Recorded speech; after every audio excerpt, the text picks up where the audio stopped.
All right, so in our top pair, which was our closest pair of the day, only a 1-point cut, 3 placed over 1. She had an advantage in her mammary system, showing more bloom and capacity throughout. She was wider and fuller in that rear udder attachment and had a more clearly defined udder seam. Furthermore, she also had the advantage in size and scale, as she was a taller individual, longer from end to end, and had more depth and width to her chest floor, and she had a larger burl, showing more depth and openness to both her fore, but to especially that rear rib.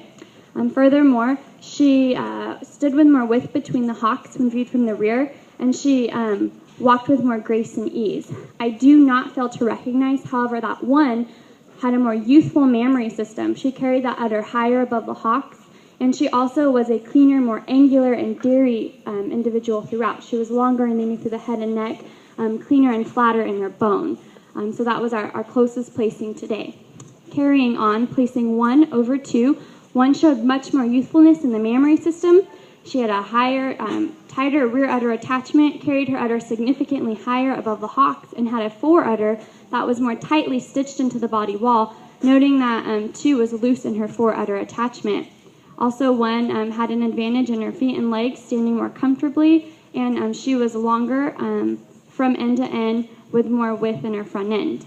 I will grant that 2 did display more capacity to her mammary system. She had more height and width at the top of the rear udder and more bloom throughout. In placing 2 over 4, 2's mammary system had the advantage showing a more milky appearance to her udder. When you're looking at 4's udder, it looks kind of stale. So 2 had a more milky appearance to that mammary system. She had more venation throughout and more balance and symmetry in all 4 quarters, noting that 4 was light in one of her left rear quarters.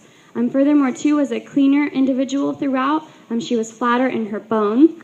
We do admire 4 for her depth of barrel, her spring of ribs. However, 4 has the most mature mammary system in the class, and she also was weak on her pasterns and lacked the dairyness and femininity throughout. So with that,